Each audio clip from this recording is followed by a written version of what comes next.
kadib roobkii ka daay Muqdisho ayaa gudoomiyaha gobolka Banaadir ahna duqa Muqdisho ay wehlinayso gudoomiyaha degmada Boondheere waxa ay kormeereen qaybo ka mid ah degmadaasi oo ay biyo dhigeen roobkii ka daay Muqdisho oo ay saameyn ku yeesheen dadkii deganaa degmadaasi Boondheere gudoomiyaha Boondheere ayaa waxay sheegtay in qaybo ka mid ah guryaha ku yaala degmadaasi ay u dumeen roobkii daay wadooyinka qaarna ay biyo dhigeen waxay indhaynayeen yani roobabkii mihigaanka oo habeen hore da'ay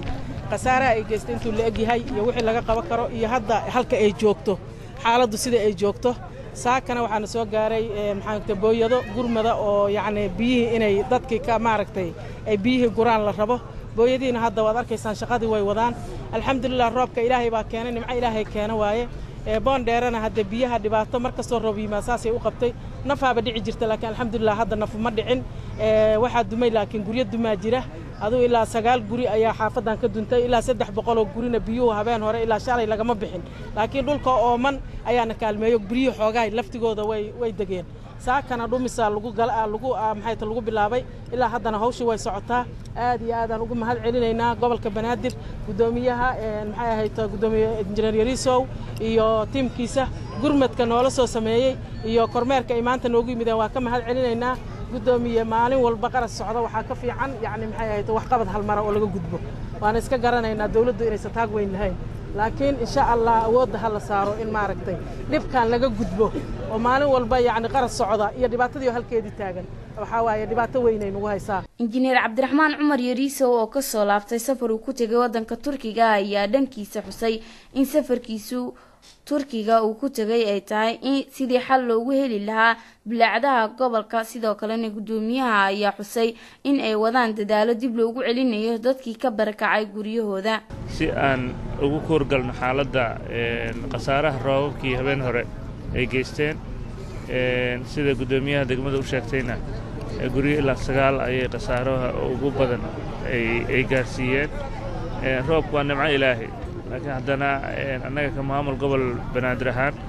waxaa mas'uuliyad naga saaran tahay in shacabka loo gurmado gurmadkiina saad u jeedaan waxaan soo dirnay 10 booyado oo aan ugu talagalnay in ay biyahan ka nadiifiyaan meesha oo xalka ugu dhow ku meel gaarka hadda noqon kara laakiin aan qorshayaasha aan wadno waxay tahay haddana aan ka imid magaalada Ankara ee dalka Turkiga waxay sidii xal ugu heli lahayn arrimahan bulaacadaha iyo sidii biyahan meelaha fariisanaya aysan mar dambe u fariisanin halkaas oo waqtiga dheerna waa wadnaa kan kaloo dhowna oo gurmadka degdega ahna in biyihii meesha laga saaro dadkiina guryahoose ugu noqdaan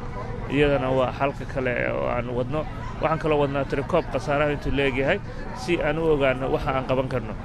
ugu dambeyntii waxaan baaq u jeedinayaa ganacsatada Soomaaliyeed iyo bulshadaba in xilliga roobaadka aad la isugu gurmado qoysas waxaa jiro aan awoodin gurigooda inta ka baxaan guri kala tago annaga maamul ahaan diyaaranahay laakiin shacabkana waxaan rabnaa inay garab istaagaan dhinaca kale gudoomiyaha gobolka Banaadir ayaa xariga ka jaray xafiiska adeegyada dawladda hoose ee degmada Yaaqshiid waxa uuna u mahadceliyay maamulka degmadaasi maamulka gobolka Banaadir ayaa hore xafiisyada noocan oo kale ugu hirgeliyay qayb badan oo ka mid ah degmooyinka gobolka Banaadir Maryam Xuseen Jibriil SBS TV magaalada Muqdisho